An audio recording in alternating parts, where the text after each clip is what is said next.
Bienvenidos. Abrimos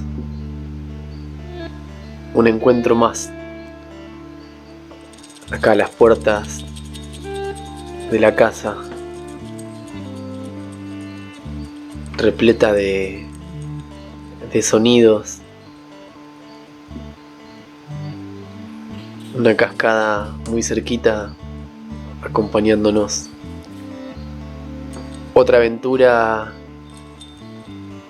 de la mano de Douglas Harding. No tener cabeza. Vamos con La Barrera.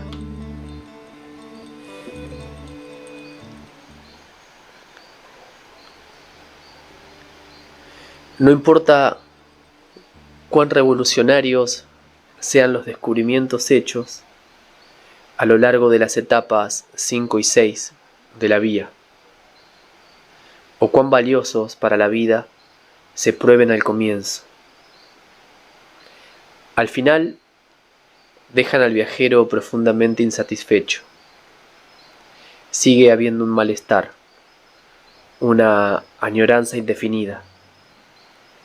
A pesar de todo este progreso espiritual completamente genuino, hay una importantísima región que aún no se ha recorrido, o al menos no se ha explorado suficiente.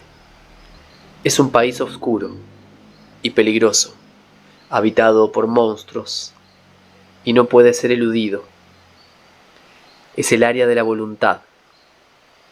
Aquí, más allá, y por debajo de todos estos eventos luminosos, el ego no regenerado está todavía manos a la obra, operando posiblemente con más vigor que nunca. Y así llegamos a la etapa 7 de nuestra vía, que parece mucho más un callejón sin salida, o una obstrucción insuperable que lo que es de hecho, la etapa de prueba real del viaje, penosa pero obligatoria. Es un descubrimiento frustrante y tal vez completamente devastador, que el propio ver en la nada aquí, perfectamente claro y casi habitual, apoyado por todos esos alentadores desarrollos que hemos observado hasta ahora, pueda ir acompañando de ceguera a un algo macizo aquí, a saber, la propia voluntad o ego personal y separativo de uno. Es como si el ojo, percepción, y la cabeza, pensamiento, de uno se hubieran abierto y hubieran sido inundados de luz, mientras que el corazón y las entrañas permanecen al menos parcialmente cerrados y oscuros. Como si uno se hubiera abandonado a medias, la parte de arriba completamente, mientras que la parte de abajo puede estar protestando loca de furia.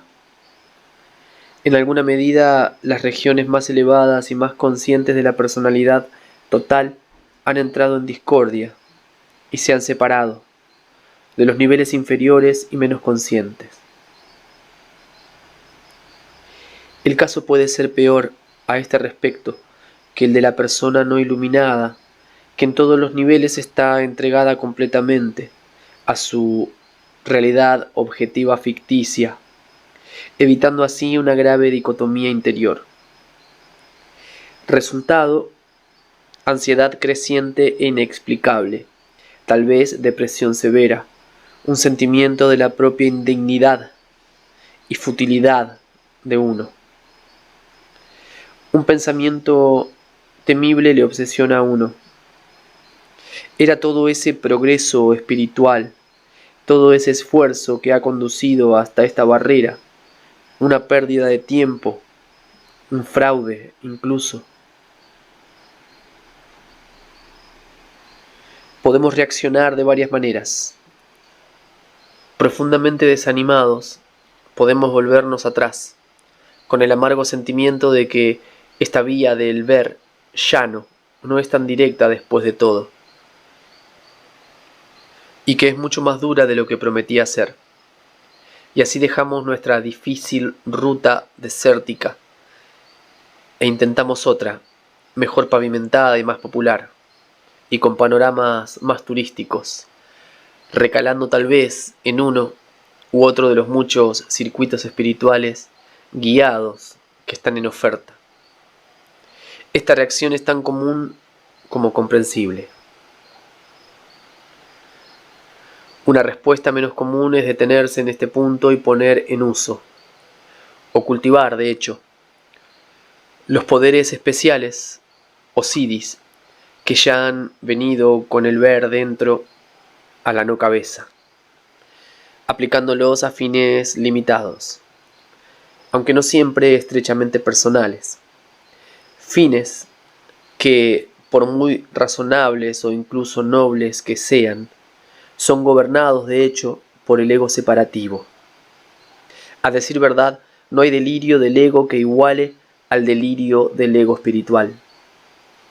Se dice que Satán es el más iluminado de los ángeles. La única excelencia espiritual que le falta es la humildad, el autoabandono. No hay duda de que no es más que un mito profundamente significativo. No obstante, el ego en todos nosotros es verdaderamente diabólico y capaz de dobleces.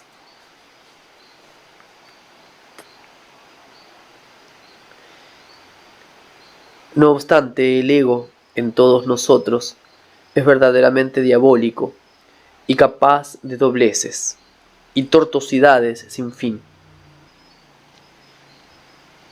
Por ejemplo, hoy día florecen, como en el pasado, diversos tipos de adeptos espirituales dotados, de obradores de milagros y de magos, líderes de cultos a gran escala, que buscan, a veces con un éxito espectacular, por temporal que sea, explotar su contacto con lo que ellos son, a fin de promover lo que no son, a saber, su falsa egoidad, sus limitados fines, sus poderes sobre los demás, en pocas palabras, su ego.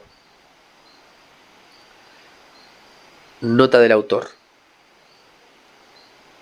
La marca distintiva de este tipo de líder es que, en lugar de insistir en que sus seguidores cuenten con su propio recurso más interior y que tomen en consecuencia la responsabilidad de sus vidas, les animan más bien a que cuenten con él y a confiar en él. Él puede explicar que entregarse a él, el gurú externo, es un primer paso hacia la entrega al gurú interno, su verdadero sí mismo.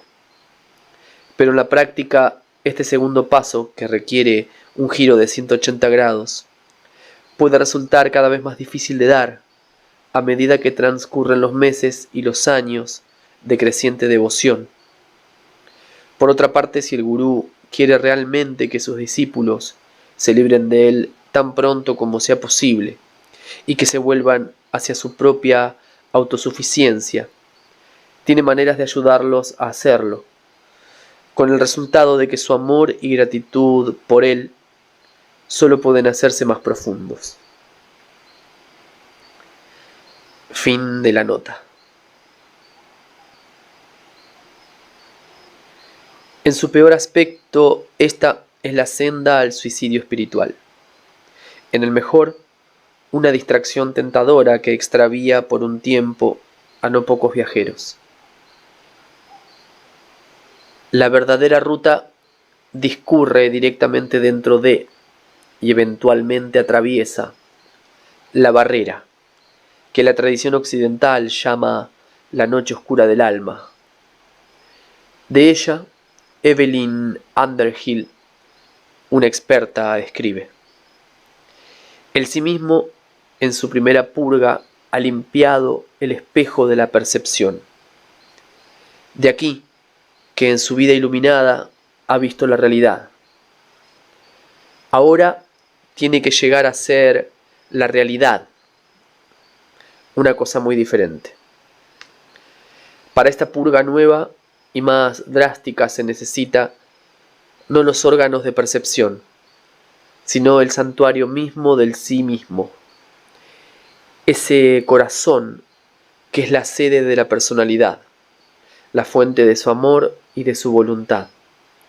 En un cierto sentido, esto es el comienzo real de la vía, de la verdadera vida espiritual, que no es nada más que la autoentrega, el autoabandono. Suscribir efectivamente todo lo que le acontece a uno, morir como el ego separado e ilusorio, yo soy alguien, y renacer como el único y verdadero ego sin ego, yo soy. Podría decirse que todo progreso espiritual hasta este punto ha sido meramente una preparación para esta etapa, la etapa esencial, y con mucho la más difícil de la vía, que lleva eventualmente a la apertura. Final de esta séptima etapa de la vía, según la experiencia de Douglas Harding, que este paso por la barrera nos fortalezca, que cada cual esté dando sus pasos a su manera, transitando el misterio de esa manera única y original que es en cada uno de nosotros. Saberse acompañado al viajar es una gran ventaja. Nos encontramos en la próxima etapa de este viaje, la apertura. Gracias por estar ahí. Abrazos.